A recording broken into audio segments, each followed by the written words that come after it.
Hello there, it's Christiana, and I am excited to chat with you about this topic today. It might seem a little bit weird. We're going to be chatting about shopping for journals.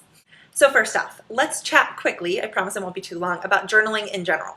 I was totally a hater at first on journaling. When I first started getting into personal development work as an adult, I journaled a little bit when I was little, but as I got older and I started to take programs and courses and I really wanted to better myself or stop feeling so anxious all the time or just become a happier human, all of these courses, all of these programs, and all of these coaches said the same thing. They said that you need to journal. And when expert after expert after expert told me to journal, I will be totally honest, I didn't do it. When I was a kid, I actually had my journal read like 3 different times. And so the idea of putting my deepest, darkest fears onto paper was something that I just wasn't really buying. Wasn't really into it. And interestingly enough, when I didn't do the work, when I didn't do what these experts, these programs, these courses were telling me to do, I also didn't get the results either. I remember one day I was sick and tired of not getting results in these programs, not listening to these experts, and really just not following through with anything that I was doing. So I decided to give it a try. And since then, journaling has become my saving grace. And it's so much more than a place to put your deepest, darkest fears on paper. For me, it's really a place to share my goals and aspirations. It's somewhere where I can just unapologetically be myself and write in my style, talk about what's going on in my life. But also, I don't know about you, I have all of these thoughts swirling in my head. Sometimes they're good thoughts, sometimes they're bad, sometimes they're ideas. And it's just a really great place to get those thoughts out of my head and onto paper. And so I use my journal for everything these days, for overcoming anxiety, for finding happiness and gratitude in my life, just to figure out, what does this mean? What does this thought mean? Or is this a goal that I really want? Once I start writing it, sometimes I get the feel of whether I actually want to pursue that goal or if it's just something that came in my head and doesn't really need to be pursued any further.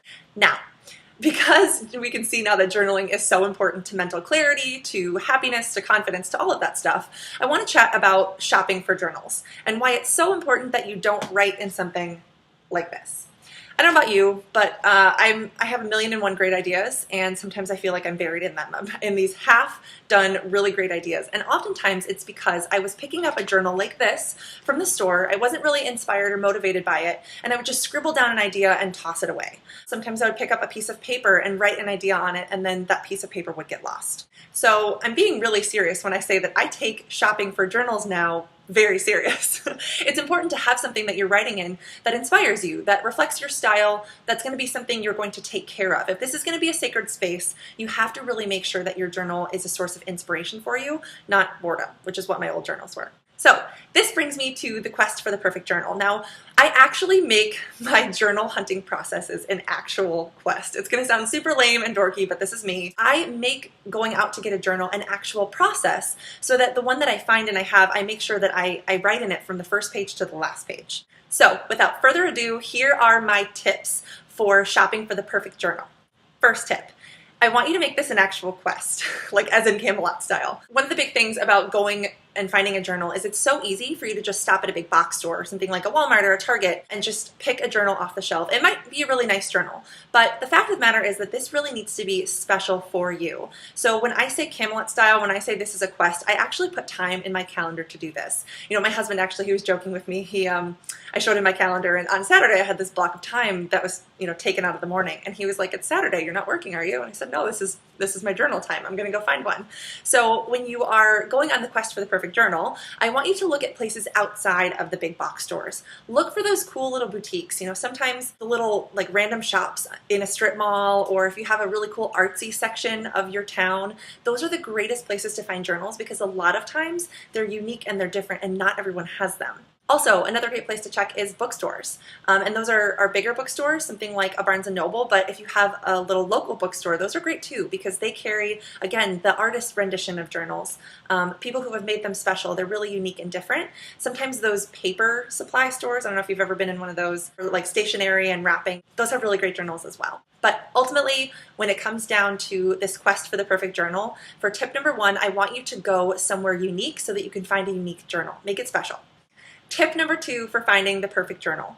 I want you to know what you're looking for before you even find it. Going in knowing sort of the parameters that I want my journal to fit in is really important. So I know that I like a certain size. Something like this is a little bit too big for me. I like a smaller journal. I want really thick paper, and I want my paper to be lined. I know this is going to sound extremely ridiculous here, but knowing what you're going and looking for is important before you find it, because sometimes it's easy just, again, to pick something up off the shelf. If you are shopping for a journal, you want it to be something that you love, and as you're looking, if you don't find it at the first store, it gets really easy to say, you know what, I just need to find something. Be okay with sitting and waiting for the right one. So think about size of your journal. Think about, do you like spiral bound, or do you like the ones that are just, you know, all put together on one side? It's almost like glue. What's the thickness of the paper? Do you want it to be lined or not lined? Do you want there to be quotes at the top? Some journals have really awesome quotes. Put down on paper what you want and what you're looking for so that you know when you find it. And tip number 3, I've talked about this one a little bit, but don't settle. You guys are probably going to think I'm so lame for making a video about how to shop for the perfect journal, but I will tell you, it's been the difference between me sticking with a journaling practice or a journaling exercise or even a program. It's been the difference between me sticking with it and ditching it. And that has been the difference between me being a super happy human who loves my life, you know, living in a school bus, and the version of me that was sitting at my 9-to-5 corporate job. And it's going to sound so silly that it comes down to a journal, but it really does. So don't settle. Be willing to search for a journal for a couple weeks if it takes time. Be willing to look all sorts of different places. Be willing to get outside of your comfort zone. If you're someone like me, I was just the run to Target quickly girl and come home. And now being able to go to all these different boutiques, talk to somebody. I actually found a local artist who made journals, and we created a friendship there. So don't settle. Be willing to get out of your comfort zone and sit and wait for the right one to come. Sounds good? That's it. Best of luck on your quest for the perfect journal. And if you have any questions or comments, feel free to drop them down below. I'll talk to you soon. Bye.